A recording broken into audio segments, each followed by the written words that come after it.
వర్గే కాల కీటానివ కబళయామాస తానప్యయత్నం. ఈ కాలం అనేటటువంటిది కీటాని పురుగుల్లాగా వాళ్ళని మింగేసింది అప్రయత్నంగా. అటువంటప్పుడు ఎవ్వడూ కూడా లోకంలో శాశ్వతంగా ఉండటానికి వీల్లేదు,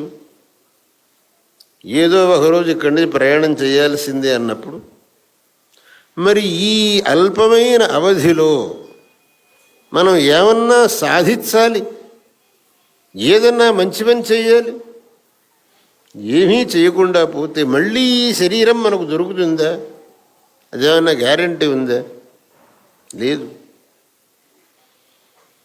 ఈ శరీరం ఇప్పుడు మనకు ఏది వచ్చిందో ఇది చాలా పుణ్యం వల్ల వచ్చింది మనకు. మహతా పుణ్యపణ్యేన క్రీతేయం కాయనౌస్త్వయా పారం దుఃఖోదధేర్గంతుం